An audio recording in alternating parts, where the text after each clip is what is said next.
What's going on, everybody? It's Geoff Grammer with the Albuquerque Journal, and we are getting started on our first ever post-game Albuquerque Journal Sports Live podcast, broadcast, X-cast, whatever these are supposed to be called.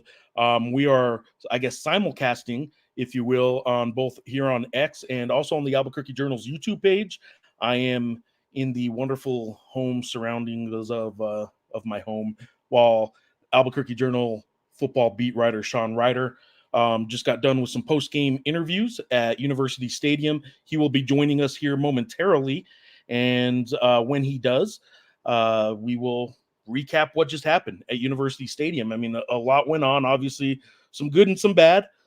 End result is all that really matters in some people's minds, and the end result is FCS Montana State, who is a number 4 ranked team, who is one of the top 5 favorites, betting favorites to win the national championship at the FCS level, and was a 13.5 point. Actually, in some places, it did get up to a full 14, a full 2 touchdown favorite. They were favored to win this game. They were not ahead at any point until 10 seconds to go in this game.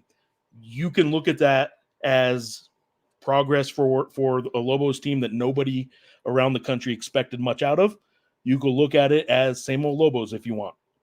It is an FCS school. An FBS program should not be losing to FCS schools, even the best of FCS schools. But that's where the Lobos are right now.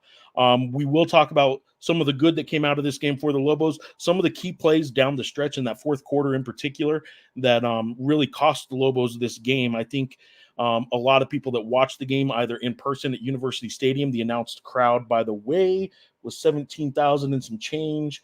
Let me pull up the exact number here. Announced crowd, the starting point, if you will, for the Bronco Mendenhall era as far as attendance goes. 17,314 at University Stadium. They got a show, right? I mean, if you're there for a football game, it was a good football game. If you're there rooting for the Lobos, you did not get the end result you wanted, obviously. And I think it was clear to see that Devin Dampier is the real deal. He's going to be a pretty good quarterback. I think it was clear to see there are some weapons on this Lobo offense. I think it was clear to see that there were some playmakers on defense. 2 of the scores, the first score of the Bronco Mendenhall coaching era at UNM, fittingly so, was a defensive touchdown, a strip sack, and a 41-yard touchdown or return for a touchdown. So the first points on the board for the season, the first points on the board for Bronco Mendenhall's Lobos was a defensive touchdown. And I do think that that's probably going to speak to what the identity of this team big picture is a Bronco or a defense first team. And they did get one later in the game. In fact, I believe that Frank Mercogliano, the SID for UNM, noted game note extraordinaire, noted that the 2 defensive touchdowns in this game matched the previous, I want to say, like 52 games of Lobo football or something crazy like that. They'd had 2 touchdowns in the last 50-some games or something like that. I'll pull up the note. But end result is what it is. The Montana State Grizzlies, let me pull up the stats here. The Montana State, who was a 13.5 point favorite, does come back, scores 21 unanswered points, and does beat the Lobos. And that's not a surprise to a lot of people. The Vegas odds makers obviously were picking Montana State not only to win, but to win by 2 touchdowns. And the end result was they had 567 total yards. They rushed for 362 yards against the Lobos. The Lobos didn't look bad on offense at all, 325 solid yards, and they were playing with the lead some. I don't know how conservative they got compared to what they may be normally.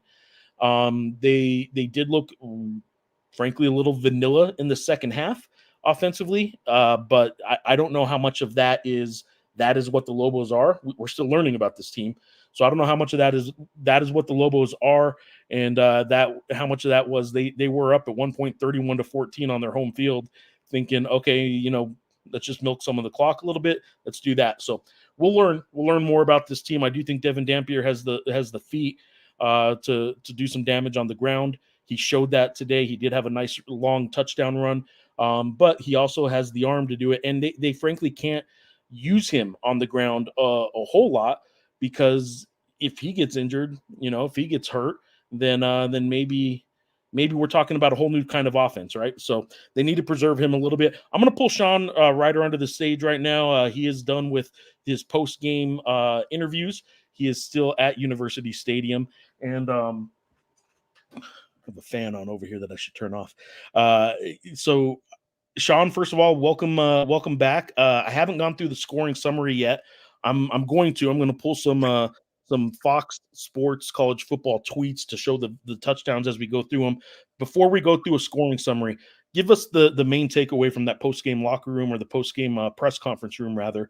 What was Bronco saying? What were the players saying? Yeah, you don't want to say that they were outright stunned in some ways. But it was definitely, I mean, obviously, it's, when you lose, no matter what, it's never a great mood in the post game. And it wasn't anybody particularly angry or, pointing fingers or anything like that. I think that's one of the main takeaways there. But yeah, it was, it was a gut punch, and you could see that from Mendenhall to Noah Binger to Devin Dampier. They're all the people that spoke today. It is interesting that you're saying, even Bronco was wearing it. I'm not naive. I don't think he's not a competitor. So in the moment, I thought he would obviously want to win, but he's been very clear that this game one, the starting point, this is a process. This whole year one really is not about the result on a Saturday, especially not the first Saturday. I didn't take any of his talk about that to mean he was trying to downplay the importance of this game or diminish expectations.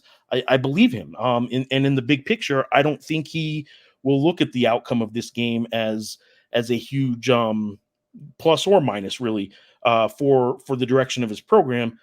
But I am interested to hear that publicly and visibly he was shook a little bit by this, because they were up 31-14, did give up 21 unanswered points. So it obviously bothered him. I'm a little surprised he expressed that publicly, because he's been so clear and so down the straight and narrow line of the result of that first game. Really doesn't matter, because this is going to be a long process. Yeah, and look, I don't mean to, and shook might be even a little too far, right? I mean, he was kind of my word. Yeah, he was his, normal self in a little more muted sense. Sure. The consistent Mendenhall that you kind of know, just coming off a pretty gut-wrenching loss in a lot of ways. I'm going to go through now a quick scoring summary. You got some notes there. You can talk over some of this. For those joining us, by the way, on this Albuquerque Journal Sports Live, until we get a better name, or until we get a big money naming rights sponsor for millions of dollars. The name of this post-game show is Albuquerque Sports Live. We're giving it a try. I am right now gonna give a try to my first sharing of the screen, so we can get some tweets on here. And I'm going to go through a scoring summary. I'm going to go play by play of just the scores. There were obviously some big plays. I do want to go through some of those.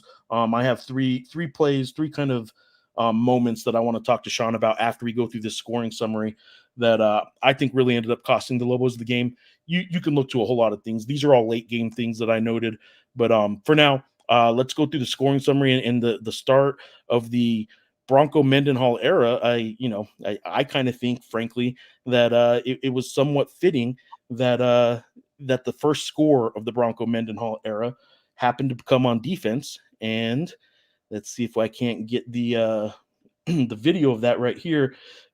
In the first quarter, the offense didn't look bad on the first play, or on the first drive rather, but they did have to give it up.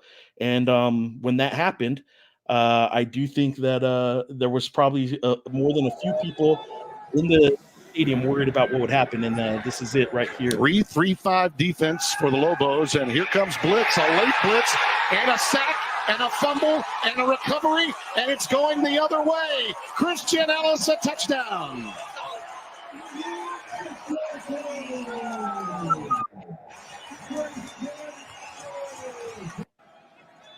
All right, so Sean, that first touchdown, any comments on that? You're probably hearing for the first time my good friend Tim Brando's call of the game for FS1. I am using, just so everybody knows, I'm using these tweets from Fox Sports College Football's Twitter account. We obviously did not broadcast this game.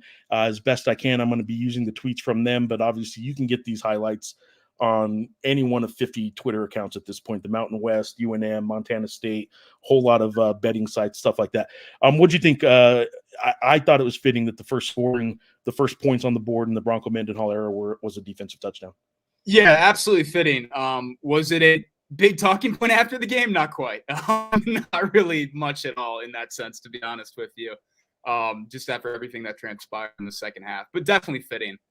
It's, that was honestly one of the top of my list questions that would have been asked if they did end up winning and not giving up kind of a 93-yard run that kind of swung things, and then a 4-yard TD. But yeah, definitely fitting defensive head coach, and yeah. So I mean, I think they haven't even found, the UNM's comm staff hasn't even found the exact date that they had 2 scooped scores in the same game, and they went back through box scores dating back to 1974. So definitely rare. But yeah.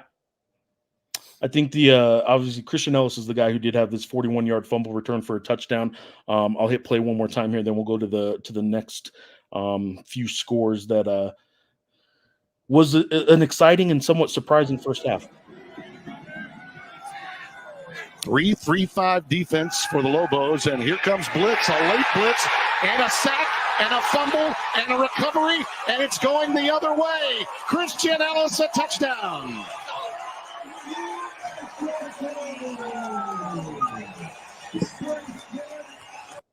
All right, I'm gonna jump now to UNM's tweet here. I guess I'm there on the side there, but I didn't have Fox Sports did not show too many field goals, too many punts, but later in the first quarter, 7-play, 67-yard drive, obviously, as you can see there on UNM's tweet. But Luke gets on the board, and we got a 10-0 lead for UNM with 4:49 to go in the first quarter. It was a 45-yarder, and the wind was not blowing, which we'll probably need to cover a little bit for later in the game. The wind was not blowing nearly as bad when he kicked this one. Tell us a little something about Luke, and go ahead and throw his last name. I'll let you pronounce it on air. But is Luke going to be a pretty solid kicker for the Lobos this year, do you believe? Yeah, first game of the season, he was 1 for 3 today. This 45-yarder was his one make of the day. I know his career long is a 47. A lot of his focus on this offseason was just becoming more consistent. He was 10 for 14 with field goals last year, and I was 10 for 14 the year before that, the year he became kind of the primary kicker midway through the season, if I remember correctly, in 2022. But yeah, I mean, for him, it's just been a big mark of a consistency. For him, it's been trying to reach that consistency that is desired. UNM's one of their special teams pillars, I believe, is they want to make every field goal 44 yards and in, just 100% of the time. That same goes with PATs. It didn't happen today, but that is one of them that they set in special teams. Yards in that game, and 3 touchdowns. Sanders jumped ahead here a little bit. I will go a little quicker through some of these scoring. I do have the scoring summary all lined up here, but I do want to get this one because this is Dampier's first touchdown pass of the Mendenhall era as the no doubt starter. And he got a tight end involved that, I think people maybe expected a lot out of. He hadn't scored in a couple. I don't think he scored at all since in 2 seasons maybe. But I do think that he could have a really good season. But here to start off the second quarter, 13:45 to go in the second quarter, and UNM takes a 17-0 lead on this 12-yard touchdown reception from Trace Bruckler. Yards in that game, and 3 touchdowns. Sanders was on his way to the portal. RPO, touchdown time. It's Bruckler again.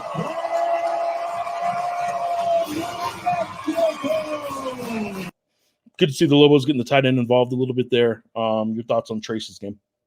Yeah, he had 4 receptions today. I don't even know the numbers. Let me check the yardage off of it. But 4 receptions, 34 yards. I think he had 9 receptions for I want to say 89 yards total last year.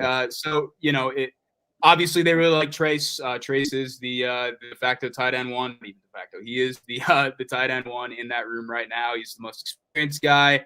Has the most meaningful game reps. Coach has been very high on him since he recovered from prior injury this spring and all that. So yeah, I mean, he's going to get a good amount of usage, and he's going to get more usage than last year off of everything that we've seen today and everything that we've been told.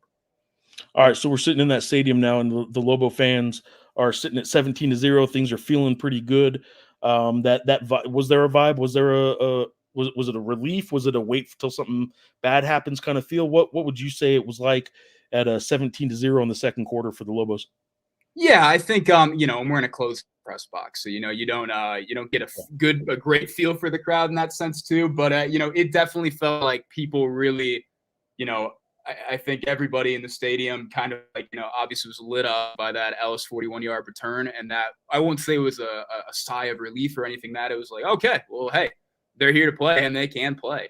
And all the there was a 3-and-out in the first half too. That first one kind of tempered things a little bit, but other than that, it seemed like a really good vibe in the first half. And then you shift to the second half, and obviously things go wayward in the fourth quarter. I will point out, excuse me, scoop and score is one thing, but the field goal drive, 7 plays, 67 yards, 3 minutes. The Dampier to Bruckler touchdown was after an 8-play, 68-yard, 3 minutes, 23-second drive. The Lobos were putting together drives that while they did have a few chunk plays, for the most part, they were putting together 6, 7, 8 play drives that were scoring. But Montana State, the offense, you knew it was going to come at some point. And Montana State, with 10:36 to go in the second quarter, gets on the board. And I'm curious how quickly in the pistol changed. Play fake, Malott. The toss is caught. Touchdown. It's Ryan Schlepp, number 88. He's the third option at tight end. I'll actually combine that one with their next score here real quick to get both of them out. Get a road win here today. This went from 17 came in a favorite, by the way. 17 to 14. Oh, crossing pattern touchdown, McCullough. Boy, he was wide open. Get a road win here today. Tell me what is this kind of what you would expected, maybe a little bit more of out of that Montana State offense than maybe you saw in the first quarter? The passing wise, not really. I was pretty keyed in on the run. I will say Tai McCullough had the loudest 7 receptions for 66 yards I have ever seen in my life. I thought he bowled, honestly. He had that huge catch at the end, bringing it in, to set Montana State up at UNM's 4-yard line and within the 5 and all that. But I mean, it certainly that last one with McCullough there. Mendenhall even admitted it kind of felt like, due to execution and a little bit of lack of communication and all that, they kind of lost some guys in coverage. And that seemed like one of the prime examples that really hurt them. I wouldn't say, being vibe-wise, it was like, oh, wow, we're crushed. I mean, they still had a 3-point lead, and, you still had the residual good vibes from a good start. But it was, it was quicker than expected, kind of roared right back into it to go back down 3. All right. I thought it was a really good answer by the Lobos after that to punch one more on when Devin Dampier, with 1:33 left in the second quarter, had what's going to be a highlight, one of those highlights of the season in some respects, just because this way I go this way, nobody knows who has the ball, and now the quarterback has it. Look out! Score a touchdown! Well done, Devon Gardner. Great call. Almost borrowing a page from the lean tee.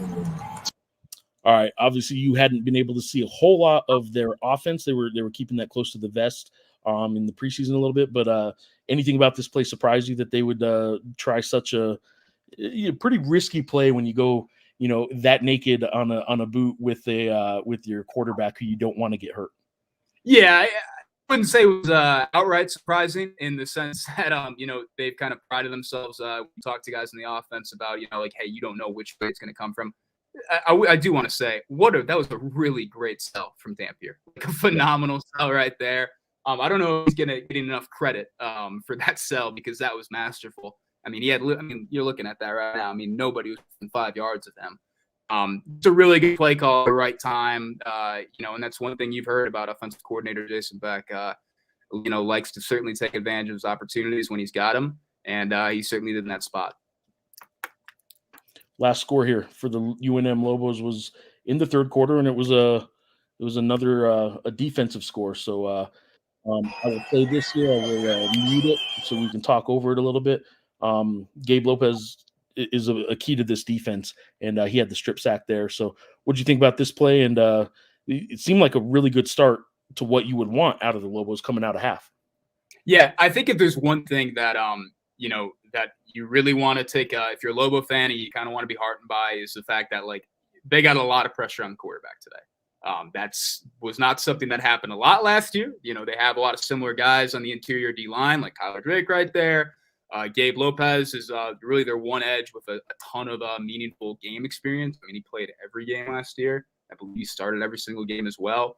There were kind of questions too about how those new edges like Okiki and all that, Okiki Olaron Funmi, number 17, how that would all kind of play. And you can see Okiki right there, kind of he's getting in, and Malat's forced to his right, and then Lopez is right there to end up knocking it 3, and just a good heads up play from Avenger right there too for the second score. So that does it though for the scoring for the Lobos, but it looked good, right? You get through 3 quarters, you're up 31-14 on a team that some people thought was going to come into your house and beat you by 2 scores. Things looked good belief wise, all that kind of stuff. But Montana State, as you noted and as you expected, they were a team that could run the ball, right? You knew they could just kind of keep grinding it out, and eventually. You knew they were out of the gun. High snap. Malat's in trouble. 21 unanswered, and it comes from their quarterback. Did you expect a lot more running out of him? That was one thing I was looking for because, in a prior conversation I had with Montana State beat writer Victor Flores, he said that, with Malat being the kind of go-to guy, the number 1 starter, not, QB 1A or QB 1B, this year that, Montana State wanted to take a little bit less of the running burden off of him. And they want to make their offense more balanced in general because they were an amazing rushing offense last year and they were a good passing offense, but not a great passing offense. There were way more deep shots because you have people loading up the box. This year they wanted to, from what I'm aware of, they wanted to really build on kind of that short intermediate passing game. And one thing I noted in one of my stories was, honestly, they want to do that, and I think if the opportunity to not run Malat a ton is presented, but when you have that, you have a guy that can make plays like that. He has that, that quickness that just kind of pops off the screen. They're going to go do it, and this was a huge play right here. Honestly, what was that, 3rd and 5, and turn that into a score. And this capped a 10-play, 80-yard drive, which even though you end up they end up scoring, which is big. Obviously, they. Not anything earth-shattering there, but they had kept doing it with these long sustained drives, and the Lobo defense was kind of keeping things in front of them for the most part, doing a good job of it. And then, that cuts the lead at that point to 31-21. So it's a 10-point game. You can tell that's obviously certainly within striking distance with at that point, how much time was left? 13:39. Still plenty of time to erase 10 points.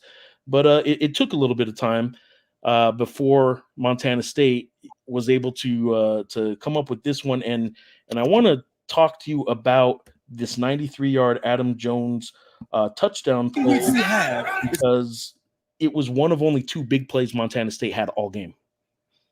If I'm looking at their stats here, big plays, they had one. Actually, it was the only one. I'm sorry. It was the only I'm looking in the big play thing here in the stat sheet in the 53-yard play. Yeah, I'm foolish. I'm looking at the wrong side here. But the Lobos had the one big play. Montana State only had 4, which is considered a 10-yard rushing play or 20-plus yards of passing. And anyway, they didn't have a whole lot of big chunk plays, and this was one that broke it. This was a one-play, 93-yard drive, and this was one of the few letdowns that I think the defense really had big play-wise.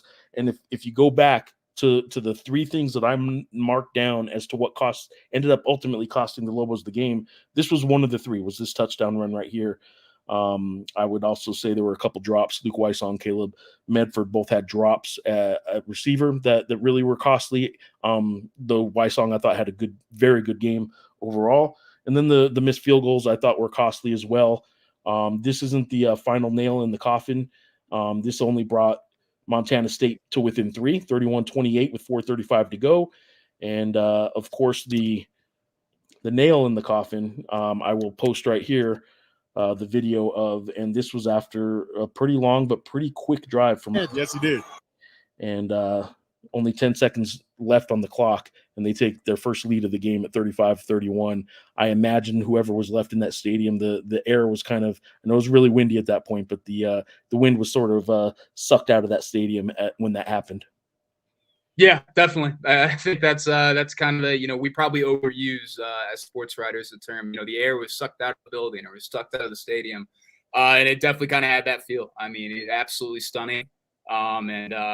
Yeah, I mean, that 93-yarder from Humphrey, I mean, that was just a really, really well blocked, really, really, really good play overall. I mean, this was set up by that great McCullough catch right before. Kind of shouted him out earlier too. But yeah, definitely, pretty stunning, big gut punch for UNM.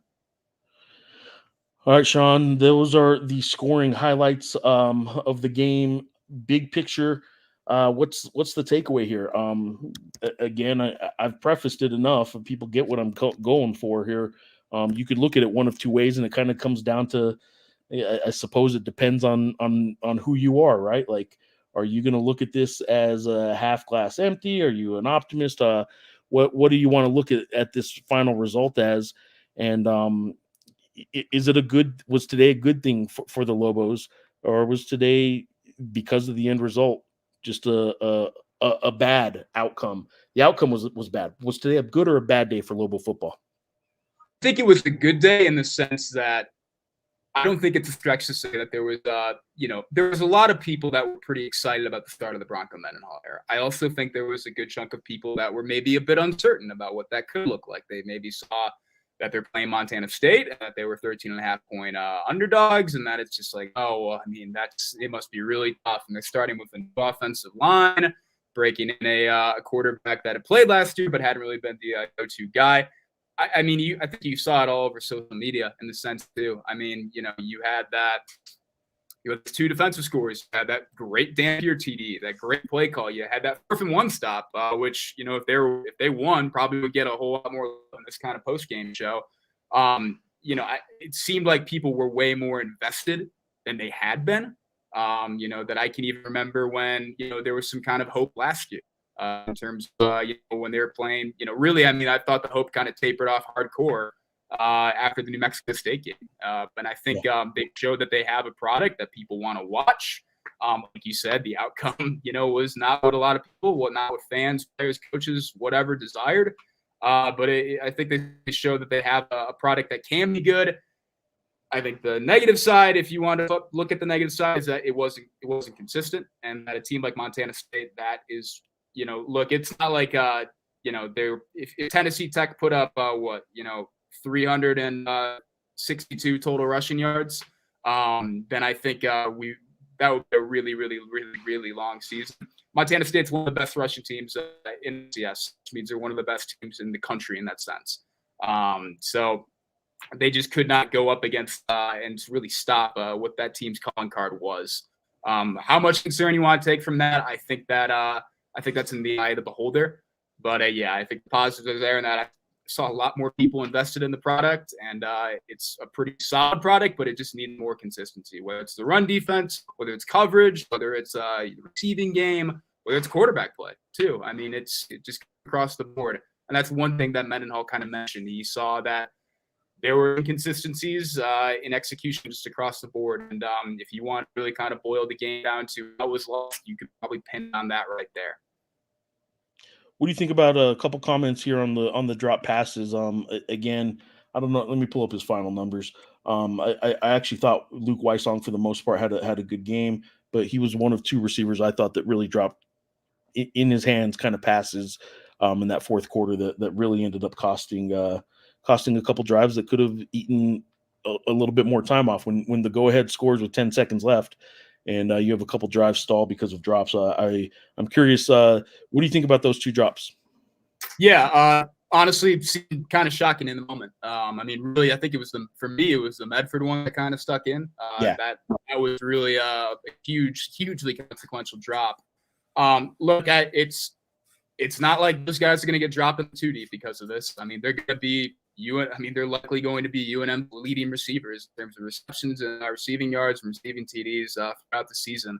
It just seemed uncharacteristic more than anything else. And like you said, I thought Wysong had a really, really good game too. It just happened in that moment.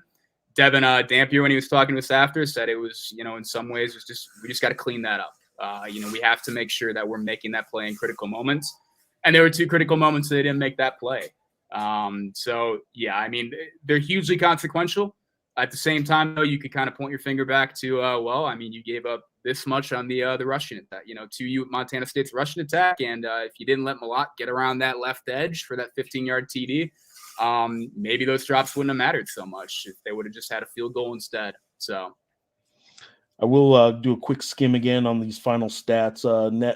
Total net yards, 567 for Montana State, 325 for New Mexico. Rushing was 362 for Montana State, 152 for New Mexico. Now, take that a couple different ways. Again, Montana State is a fantastic rushing team. Don't ever want to give up 362. I know that, but I don't know that you have to read a whole lot into that final total with this team. They're going to rush for a lot of yards against a lot of teams.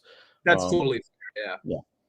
So I will say, as you scroll down this stat page, any stat that jumps out to you, I'm looking at total first downs, fairly even, 27-20. They had more, rushing first downs, passing, all that kind of stuff is fairly even. Any stat that jumps out to you that was telling in this game that maybe surprised you or you would really just look at as being a really key part to this game? Just looking at the sheet, honestly, in a positive sense, 0 sacks or 0 yards in Devin Dampier, to be honest with you. I think, the offensive line to me, we had seen good stuff out of them in the spring. We had seen good stuff out of them during fall camp. But it was probably my big question. And I told people when I was talking about, about this game with them, it was just like, look, we can make our predictions and we can think this is how it's going to go. Once we see this offensive line, and we see that offensive line live, we're not going to have a good feel for what UNM can do. And I thought, honestly, it wasn't perfect, but I thought they held up pretty well in a lot of respects. And, in some of the sack stuff, it's also the fact that Devin is able to get out of the pocket in tricky situations pretty well. But, and it's not like he played behind a bad line last year either. That line had a lot of dudes and really good ones at that. But I think that just looking at the sheet right now, honestly, that's probably I would say that's my surprise stat. I'm posting some of these comments. Some of these fans, though, I disagree with Timothy Fuller's comment here that. Close the door. Hold on. Yeah, that's fine. Two missed field goals, absolutely worth talking about. But to say we meaning UNM, I'm not on the team. I'm the Aggie covering the Lobos, remember. But his comment is that the Lobos got crushed in all 3 phases. I would disagree with that. I wouldn't say that the Lobos were crushed in all 3 phases by any stretch. This was a 35-31 game against a national title contender at the FCS level, yes. But certainly I would not say this was a crushing in all 3 phases of the game by any stretch of the imagination. I will ask you, Sean, was there a little bit of surprise, especially that last missed field goal that UNM had, that he even attempted that with the way the wind was going there? You were at the stadium. How bad was the wind at that moment? It seemed pretty bad. Not quite the last one so much. I'm seeing Box Gaming has a question about the second missed field goal, and he makes the point it had a ton of wind factored in. The goalposts were literally moving. I think it was a 42-yarder. The goalposts were literally moving, and that's a question I posed to Mendenhall. I think it was 4th and 7 or 4th and 6. And I asked him, was it much of a discussion to settle for that field goal, or were you guys going to go for it? Considering the wind, it's a brutal crosswind, and that wind came out of nowhere. I think everybody's seen the clip by now because we heard it in the press box. The TV fell off the top of the press box or whatever, and all that. But yeah, and Mendenhall said, look, there was a discussion. It was really quick. We didn't have a ton of time in that situation, but there definitely was discussion. And they opted to go for that field goal. So I thought that second one was pretty surprising. I just seeing it on Twitter, that definitely drew a lot of questions, honestly, just given it's not an ideal spot to kick into. Maybe you would want to try, but it's also, how many 4th and 7 plays do you have on the push sheet? Not So it's not quite an ideal situation, but definitely, the field goal is worth questioning in some regards. That win for sure. John Waffle, obvious Pitt fan, and big fan of the Albuquerque Journal Sports Live, said he didn't know Mexico had a football team. John, this is New Mexico. Yes, there is a New Mexico, and another silly comment here. Bring Danny Gonzalez back. He's the right coach for this team. You may love or not Danny Gonzalez. That's obviously not happening. The Bronco Mendenhall era is here. I do think that for the most part, with time, a lot of people will think this probably wasn't the worst of games by any stretch, because they showed a lot and lost to what many expect to be a pretty good team. But the outcome is the outcome. So I do want to also point out that win, though, in the second half, it did get pretty crazy. And did you see any play calling, not the field goals, but did you see anything that maybe – did they quit throwing the ball when maybe they should have? Did you see them adjusting because of the wind? Not in a insanely notable way, in the sense of, what was it, 2021 or 2022? There was that Bills Pats game with like 50-yard gusts or whatever, and it was just like, we're just going to run the ball every single play. Not in that sense, no. I did ask Noah Avenger. It was, and it's a dumb question, but I fully admit that. But did the wind play a role at all in anything? I mean, did you guys, were you guys like, whoa, what was the deal there? And he said no. So that just shuts that dumb question down pretty quickly. But not quite in the play calling sense, no. And it didn't really seem like that. Quick sidebar here: was Winters Grady at the game? There were 3 basketball recruits that I'm sure Sean was very much paying attention to the recruits in the stand, but I can tell you that 3 Lobo basketball recruits on official recruiting visits. There may have been some others on unofficial visits. I don't know. I can tell you the 3 recruits that were on hand for the first half. They had to go kind of do some tours and some other things in the second half. They did not see the second half. But Winters Grady, who's a 4-star recruit, down in El Paso, Jaden Leverett is a guy that's a 3-star recruit, but a big time recruit who a lot of schools are quite interested in out of El Paso Chapin High School. And then obviously the big time top 100 recruit, Winters Grady, by the way, is a top 100 as well, visiting. But the other one is out of Los Lunas, out of New Mexico. He is going to school, to prep school in Arizona this year, Dream City Christian, and that is Jalen Holland, Wilson Holland's son, the athletic director, and out in Los Lunas, also a college basketball referee, also happens to be a high school football position coach of yours truly at Alamogordo High School. And Wilson and I will be singing the Alamogordo High School fight song for James Yotis, hopefully many times this season, as Alamogordo, who is 0-1 in their football season, but hopefully I'll be singing it a lot this year. I will point out too, though, that as far as recruiting goes and all that kind of stuff, when you see people on the sideline, this and that, a basketball team may recruit 50 kids, may recruit 30 kids, and may sign 2 of them. So it's an interesting thing to cover. Fans get excited about it. Until they sign, they haven't signed. So those 3 are 3 really good basketball recruits, 3 highly regarded recruits that were all 3 on official visits this whole weekend, still on their visits. Winters Grady, Jaden Leverett, and Jalen Holland. So Sean, let's spin this thing forward a little bit. You got a road trip yourself to go cover a football game that should be pretty interesting. Not only did the Lobos open with the nationally ranked FCS school, but they now get to go play a nationally ranked FBS school. And there might be some interest with a particular assistant coach on that team. They play at Arizona next week in Tucson. So tell us a little bit about what maybe fans should expect from week 1 to week 2 out of this Lobo team, and any storylines that might be of interest.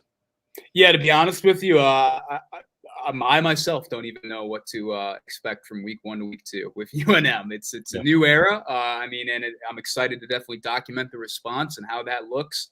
But I'm going to be seeing it for the first time. I've never seen UNM win a game in this era in that sense, and I've seen them lose a game, and I don't know what the response is going to look like. And I don't mean to say that players won't get up for the next game or something like that. I'm talking about just like treating that and kind of turning the page and what that looks like.